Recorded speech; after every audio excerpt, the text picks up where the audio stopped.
Think about it. In today's world, coming up with new ideas, it's not just nice. It's often crucial, right? For your job, even just for feeling, engaged with life. Ever feel stuck? Yeah, definitely. And that's why today we're diving into John Adair's The Art of Creative Thinking. Mm. We're not aiming for some heavy academic theory here. The goal is really practical pull-out tools, techniques you can actually use, like starting today. Exactly. And Adair, he comes from leadership studies, so his focus is very much on the how-to, actionable stuff. Right. Think of this as boiling it down to the essentials. The things that genuinely help you spark new ideas without needing to wade through complex psychology. That's the plan. Distill Adair's wisdom into things you can try out, apply to whatever challenges or opportunities you're facing. Okay, let's get into it. The first big idea Adair puts forward is, well, creativity isn't magic. It doesn't just pop out of nowhere. Right. It always builds on what's already there. Yeah. Henry Ford's quote sums it up. Every man starts with all there is. And Adair really emphasizes this transformational aspect. He uses the example of, say, Rubens' painting. Starts with just pigments, right? Existing materials. The genius is in seeing how to combine them in a totally new, valuable way. So it's really about being a connector, taking existing pieces, maybe ideas floating around, and finding surprising ways they link up. Exactly. And he adds this interesting layer. The wider the gap seems between the ideas you connect, the more creative the result often feels. Ah, okay. So it's not just connecting obvious things. No, it's those unexpected leaps, which Right. means, exposing yourself to lots of different things, different fields, gives you more raw material to make those surprising connections. More dots to connect, basically. Makes sense. Okay, so building on what exists, what's another key tool Adair highlights? Analogy. He sees it as a really crucial stepping stone. It helps bridge the gap between what we know and something new or imaginative. Like finding patterns or models. Yeah, Yeah. exactly. Nature's a huge source for this. Think about radar inspired by bats' echolocation. Right. Or wasn't there something about clamshells and cargo doors? Yes, that strong hinge design. Or even, apparently, the way a pea pod opens influenced packaging design for cigarettes. Wow. Nature's got all the patents, huh? Kind of. Adair even has a little quiz in the book to get you thinking about these natural models. It's about spotting the underlying principle. Hmm. You see how nature solves a problem, find that core idea, and then see if you can apply it somewhere else entirely. And it's not just nature, is it? He talks about looking at existing products, too. Right, existing products, organizations, but with a caution. It's not about just copying. Okay. It's about understanding the thinking behind how someone else solved a problem and letting that spark your own unique approach. Gotcha. And sometimes the best analogies come from really far out places, like the Soichiro Honda story. Oh, the Buddhist statue? Yeah, finding inspiration for a motorcycle design in the face of a Buddha statue, that's a massive analogical leap. It really shows how something totally unrelated can just click, trigger a new idea. Okay, so using what's there, using analogy, what else? Well, there's this interesting duality, making the strange familiar and the familiar strange. Okay, unpack that a bit. Making the strange familiar. That's how we naturally learn. We encounter something new. Adair uses the example of people seeing airplanes for the first time and calling them big birds. Ah, right, relating it to something known. Exactly. Or a chemistry professor explaining leadership using the analogy of a catalyst. It makes the unfamiliar concept understandable. Makes sense. So what about the other way around, making the familiar strange? This is just as important, maybe even more so for sparking creativity. When things are too familiar, our routines, the people we see, our assumptions, we stop really seeing them. Like we go on autopilot. Totally. Seneca said, familiarity reduces the greatness of things. So Adair suggests consciously trying to look at the familiar as if it's new, shake things up mentally. How would you do that? Maybe deliberately reflect on everyday things. Your commute, a colleague you know well. Ask yourself, what have I stopped noticing? What assumptions am I making? Try to see it with fresh eyes. It's like intentionally disrupting your own perspective. Exactly. It breaks those ingrained thought patterns, opens up space for new insights. Okay, cool. Now, related to broadening perspective, he talks about widening your span of relevance. What's that about? This is about actively looking outside your own field. Taking a technique, a principle, a way of thinking from one area and applying it somewhere completely different. Like the Jethro Tull example, the organist who invented the seed drill. Perfect example. He saw the mechanics of the organ and click applied it to agriculture. Total game changer. And Adair lists others, right, like a sculptor inventing the ballpoint pen. Yeah, or someone working with corks developing the safety razor. It happens all the time. So sometimes not being the deep expert in the problem area can actually help. It can. Sir Barnes Wallis, the aircraft designer, basically said his main skill wasn't deep knowledge of everything, but just knowing how to think. Having less baggage, maybe. Fewer preconceptions. Yeah, maybe not knowing all the reasons why something can't be done. Exactly. It links to that quote from William Plummer about having the power to connect the seemingly unconnected. Seeing links others miss because they're too specialized. Precisely. Cultivating that ability to look across boundaries. Okay, so looking wide. Then Adair talks about practicing serendipity, which sounds lovely, but how do you practice accidents? Good question. Well, serendipity, Horace Walpole coined the term, inspired by that old story, the three princes of Serendip, who kept finding things they weren't looking for. Right. Happy accidents. But it's not just accidents. It's about being receptive, being observant enough to recognize the value in the unexpected thing when it pops up. Like Edison and the mimeograph. He wasn't trying to invent that, but he saw its potential. Exactly. You need a wide span of attention, not tunnel vision. If you're too focused on just one goal, you might miss valuable discoveries on the periphery. So being open to detours. Yeah. Lord Roy Thompson said something like, thinking always gives you a reward, though not always what you expected. It's about trusting the process, even when it goes off-piste. Like the Winnie the Pooh stories. Christopher Milne talked about starting out with one idea and ending up somewhere else entirely, but somewhere good. Perfect analogy. It suggests maybe being too rigid in our plans can actually block those serendipitous moments. Okay, but it's not just luck. Which brings us to Pasteur's famous line, chance favors only the prepared mind. Yes, this is crucial. Serendipity is the unexpected event, but capitalizing on it, that requires preparation, knowledge, observation skills, sensitivity. Like the examples of float glass or penicillin or vulcanized rubber. Exactly. Those were accidents, sure. But Pilkington, Fleming, Goodyear, they had the background, the observant eye, the curiosity to see the significance of what happened. Goodyear himself said it wasn't just luck. He'd been working on the rubber problem for ages. Right. He was prepared to recognize the solution when chance threw it at him. It takes sensitivity, keen observation, knowledge without being rigid, and imagination. So it's about creating the right mental soil for those chance seeds to actually grow. Okay. And what fuels all this observation and preparedness? Adair points to curiosity, right? Absolutely fundamental. Samuel Johnson called curiosity one of the permanent and certain characteristics of a vigorous intellect. It's the engine for creative thinkers. You see it in examples like Napoleon grilling the British about their ships even after he'd lost. Yeah. Or Einstein constantly emphasizing asking why, that relentless desire to understand. And it's genuine intellectual curiosity, Adair says, not just being nosy. Right. It's a deep drive to learn to figure things out, like Leonardo da Vinci's motto, I question. Sir Clive Sinclair, the inventor, talked about needing to constantly self-teach because an inventor's life is so varied, all driven by that curiosity. Yeah. And Ken Rode made the point that creative thinking itself is a form of learning. It starts with, I wonder what happens if I do this. That playful exploration. Exactly. It's an active, essential part of the whole process. Okay, so curiosity drives us. Then what?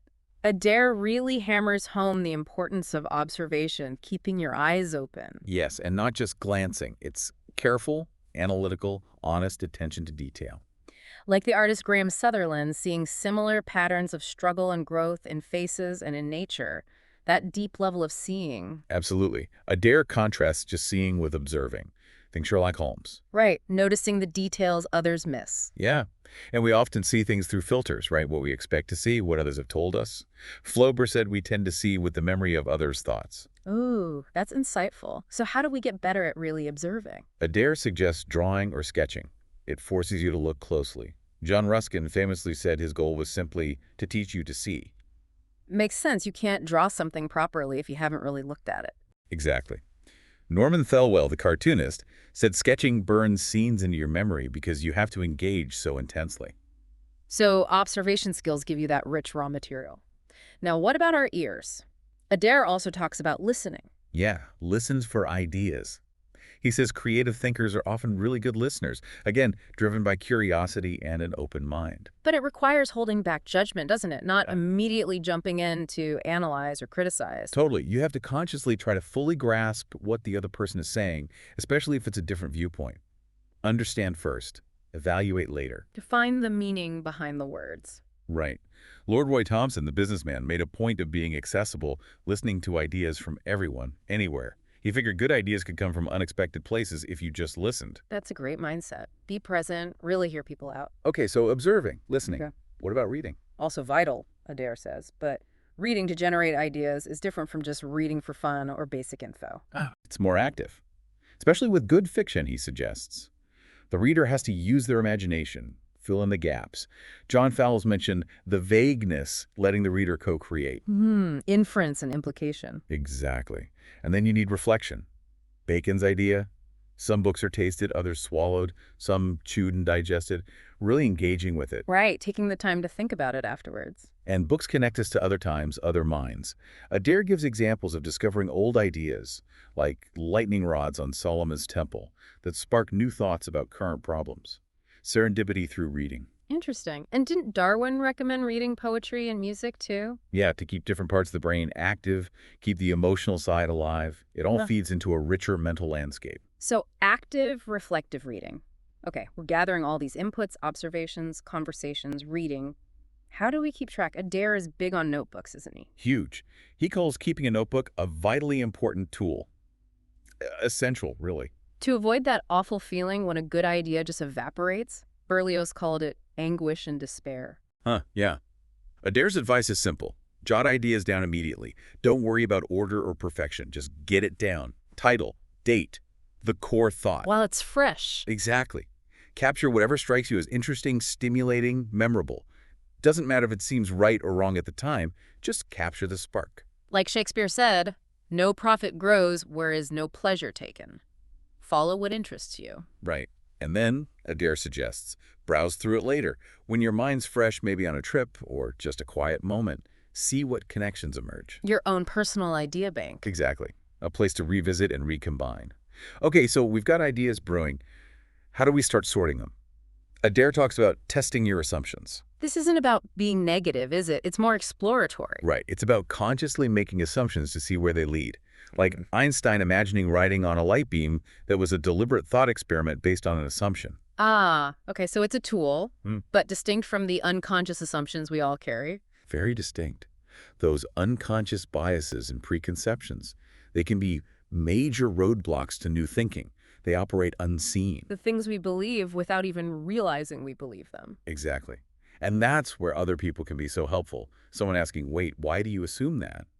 Can bring those hidden beliefs to light. So conscious assumption is a creative step, like saying, what if? Precisely. Supposing we tried it this way. It's tentative exploration. Pasteur compared preconceived ideas to searchlights useful, but dangerous if they become fixed ideas you want to be true. Right. Don't let the searchlight blind you to everything else. Exactly. Be willing to question everything, especially your own unquestioned beliefs.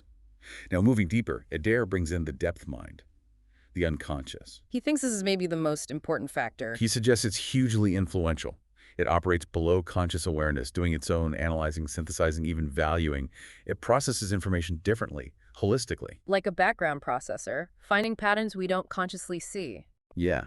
It's where those intuitions, those hunches, those aha moments often come from. Think of Tchaikovsky describing music just flowing in his head. Or C.S. Forrester talking about lowering a bucket into his subconscious. Right. Those are metaphors for tapping into that deeper processing power. So how do we work with it? Can we consciously engage the depth mind? It's subtle.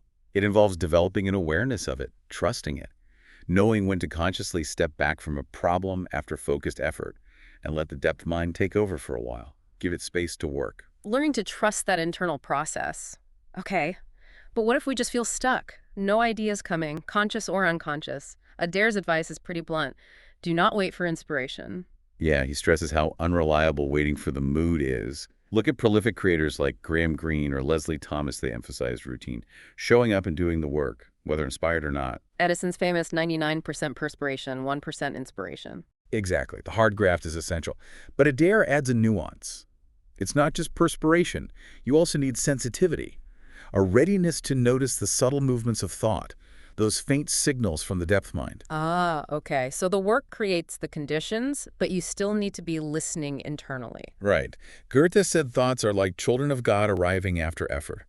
James Watt worked on the steam engine problem for years, then the key idea came on a walk. The effort primed his mind. So work hard, but also create space. Silence, solitude, believe your mind can do it. Yes, believe in your mind's capacity, as Robert Frost suggested. Don't just wait passively. Actively engage, create the conditions, and be ready. Now, alongside generating ideas, Adair stresses sharpening your analytical skills. So it's not just about wild imagination. Not at all. The best creative thinkers usually combine strong imagination with sharp analysis and sound judgment. They can generate ideas and evaluate them effectively. And it's not always linear, right? Like Wallace's 4 stages: preparation, incubation, illumination, verification. Adair says it's often messier. Much messier. You often cycle back and forth between generating, analyzing, incubating. But clarity of thought is key throughout, and that starts with really understanding the problem. Defining the problem clearly, or even redefining it. Yes, that's a powerful analytical move. Mm. Like Edward Jenner shifting from why do people get smallpox to why don't milkmaids get smallpox. That reframing was the breakthrough. Looking at it from a totally different angle. Okay. So we're generating ideas, analyzing, but how do we avoid killing good ideas too early? Adair says, suspend judgment. Crucial. Separate the creative act from the critical act, at least initially. Schiller warned that premature criticism can nip promising ideas in the bud. Let the ideas flow first, judge later. Exactly. Protect that initial fragile stage. Be wary of overly critical people or environments, too. Adair mentions how intense academic critique can sometimes stifle really novel thinking. So find a safe space for brainstorming, even if it's just in your own head initially. Right. Discussion is good later, for perspective, but avoid that early negativity. Now, another challenge, learn to tolerate ambiguity. The messy middle. When things aren't clear, questions aren't answered. Exactly. Creative thinking often involves navigating that uncertainty. Adair says more creative people tend to handle ambiguity better. They don't rush for easy answers. It takes a kind of courage, right? To sit with the confusion, like Daniel Boone saying he was never lost, but once sure bewildered for 3 days. Huh. Perfect. It's being okay with not knowing for a while. And that links to perseverance. Einstein failing 99 times before succeeding. You need patience with the ambiguity. Embrace the muddle. Okay. Then there's this intriguing phrase, drift, wait, and obey. What's that about? This ties back to the depth mind. It's about consciously turning away from the problem after you've worked on it, letting your subconscious take over, trusting that process. Letting it simmer on the back burner? Yeah. Kipling put it dramatically. When your demon is in charge, do not try to think consciously. Drift, wait, and obey. Let the inner mind work. George Benjamin, the composer, described weeks of subconscious sorting before ideas poured out. Right, and Leonardo saw creativity as rediscovering connections. Rodin said something similar about sculpture rediscovering the form within the stone. It implies the idea is already there, in some sense, waiting to be found by the depth mind. So sometimes the best action is inaction, stepping back. Conscious inaction, yes. Letting the deeper processes work. And related to that is sleep on the problem. And an old classic. And for good reason. Thinking about a problem before sleep seems to engage the depth mind during dreaming. Leonardo da Vinci recommended it. And there are famous stories like the Singer sewing machine inventor dreaming the solution. Exactly. Aguirre suggests even noting down dream fragments. Sometimes they contain hints or metaphors related to your problem. Sir Basil Spence apparently dreamt key aspects of his Coventry Cathedral design. Wow. So prime the mind before sleep, and if an idea comes, act on it. Yes. Adair stresses following up promptly, even if it means dropping something else, like Newton apparently did. Capture it while it's hot. Okay, so we've incubated, maybe dreamt the solution. What next? Working it out. This is where thinking meets doing. Creative thinking and actual creativity, bringing the idea into being, are intertwined. Keats said, "Not be done at all till half done." The act of making refines the idea. Often, yes. Sir Hugh Weldon said, "Programs are made in the making. You discover things, hit snags, find new paths while trying to execute the original concept." Knowing when to stop just thinking and start trying, John Hunter told Jenner, don't think, try it. Exactly. It can be frustrating, messy, you might feel bewildered again, but it's essential. It's where the idea meets reality. And that interaction itself sparks more creativity. Okay, finally, Adair zooms out.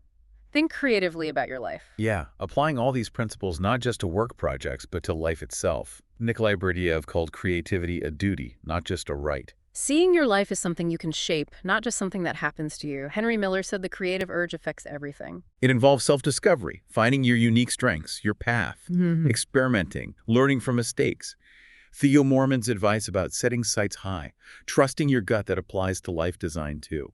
So a creatively thinking person never really sees life as done. Exactly. It's always a series of beginnings, full of potential. Like Mark Twain not wanting retirement to interrupt his work, always creating, always exploring. Wow. Okay, so wrapping up this deep dive into Adair's art of creative thinking, the big message seems to be that creativity isn't some mystical gift. It's a set of skills, attitudes, habits we can cultivate. Absolutely. Starting with building on what exists, using analogy, seeing the familiar differently. Widening your view, practicing serendipity but with a prepared mind, staying curious, observing closely, Listening actively, reading reflectively, keeping that notebook. testing assumptions, tapping into the depth mind, not just waiting for inspiration but putting in the work. Suspending judgment early on, tolerating ambiguity, knowing when to drift and wait or sleep on it. And then, crucially, working the idea out, bringing it into the world, and applying all of this not just to tasks, but to life itself. That's a pretty good summary. So for you listening, maybe think about which of these ideas sparked something for you. Is it the notebook, looking for analogies, making time to just think? Maybe pick one or two things to consciously try out this week. Yeah. See what happens, and definitely check out Adair's book if you want to go deeper on any specific point we've touched on. And maybe the final thought to leave you with is this. In a constantly changing world, perhaps the most vital, ongoing creative project you have is yourself, discovering and developing that creative potential within you.